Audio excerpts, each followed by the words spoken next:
কি বন্ধুরা, দেখে লোভ লাগছে তো? এই রেসিপি ফলো করে তোমরাও ঠিক এরকম অনুষ্ঠান বাড়ির মতো পটল চিংড়ি বাড়িতে বসেই তৈরি করতে পারবে। তাহলে চলুন দেখে নেওয়া যাক কীভাবে আমরা পটল চিংড়ি তৈরি করি।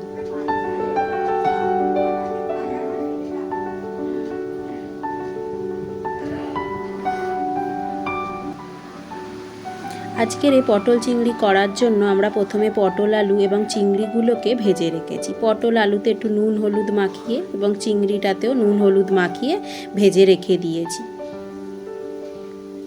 উনুনে বসিয়ে দেবে কড়া, কড়াতে দিয়ে দেবে সর্ষের তেল। তেলটাকে ধোঁয়া ওঠা পর্যন্ত গরম করবে।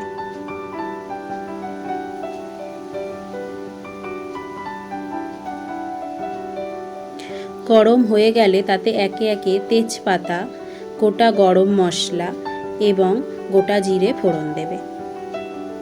ফোড়নগুলি দিয়ে 2 মিনিট ভাজবে, যাতে ফোড়ন থেকে সুন্দর গন্ধ বেরোয়।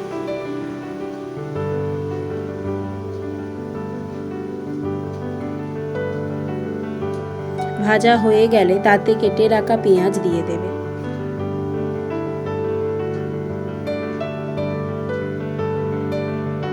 পেঁয়াজগুলি দিয়ে লালচে করে ভাজবে।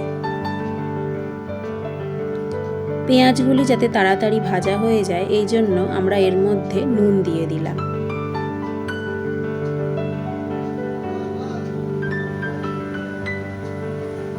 পেঁয়াজগুলো ভাজা ভাজা হয়ে গেলে এর মধ্যে আদা বাটা এবং রসুন বাটা দিয়ে দেবে।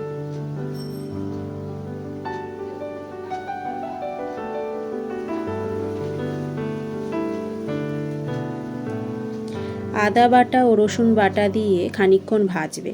তারপরে এতে দেবে হলুদ গুঁড়ো, কাশ্মীরি লঙ্কার গুঁড়ো,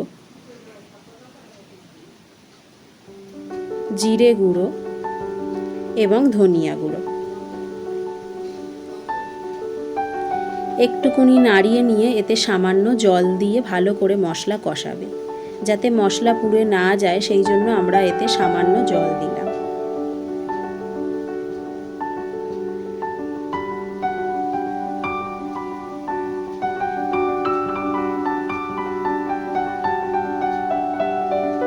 কষাতে কষাতে দেখবে যে মশলা থেকে তেল ছাড়া শুরু হয়েছে। এর মধ্যে দিয়ে দেবে পরিমাণ মতো চিনি। চিনিটা দিয়েও ভালো করে কষাবে।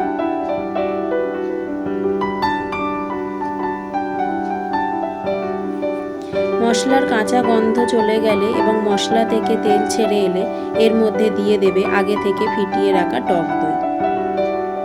টক দই দিয়ে সঙ্গে সঙ্গে মশলার সাথে মিশিয়ে দেবে, নইলে টক দইটা কেটে যাবে।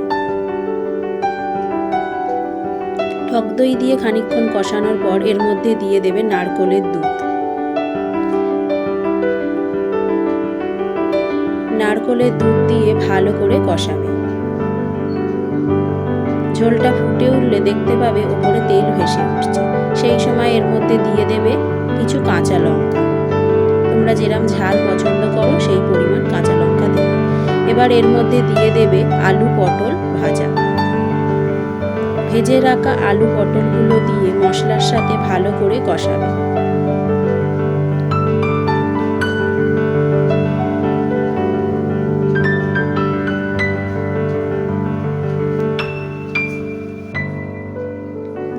ভালো করে পটল আলুটাকে একটু সময় নিয়ে কষানো দরকার। এরপর এতে তোমরা ঝালের জন্য একটু লঙ্কার গুঁড়ো দিতে পারো। এটা অপশনাল, তোমরা চাইলে দিতেও পারো নাও পারো। কষানো হয়ে গিয়েছে। এবার আমরা এর মধ্যে দিয়ে দেব পরিমাণ মতো জল। তোমরা যেরকম ঝোল খেতে পছন্দ করো সেরকম জলের পরিমাণটা দেবে। জলটা দিয়ে একটু নাড়িয়ে নিয়ে ফুটে উঠলেই এটাকে একটু ঢাকা দিতে হবে, যাতে আলুটা সিদ্ধ হয়ে যায়। আলুটা ভাজা ছিল তাই সিদ্ধ হয়েই আছে, কিন্তু আরেকটু ঢাকা দিলে ভালোভাবে সিদ্ধ হয়ে যাবে।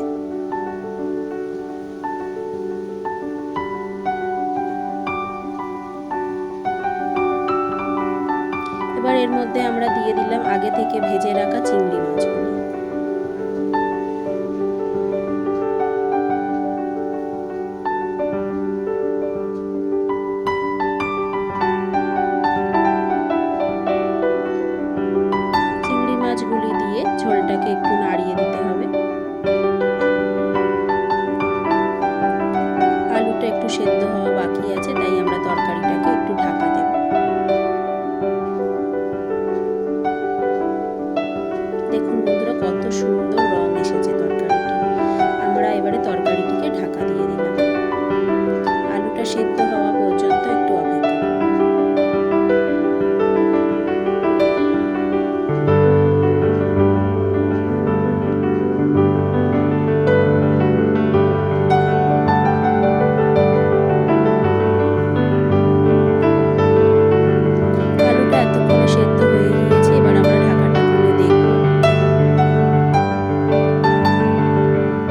দেখে নেবে, যদি নুন মিষ্টি দেওয়ার প্রয়োজন হয় তাহলে এই পর্যায়ে সেটা দিয়ে দেবে।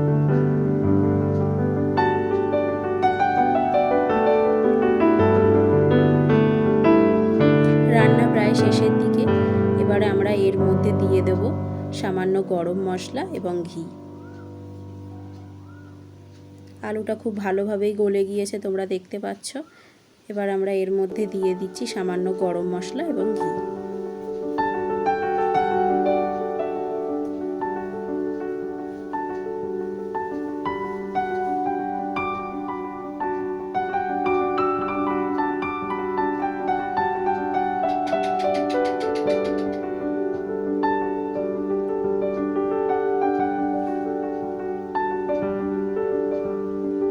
ব্যাস, তৈরি হয়ে গেল আমাদের অনুষ্ঠান বাড়ির স্বাদে পটল চিংড়ি।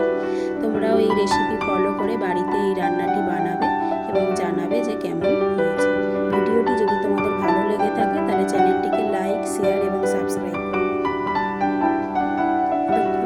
আসছি অন্য কোনো দিন নতুন একটা রেসিপি নিয়ে। ভালো থাকবে, সুস্থ থাকবে।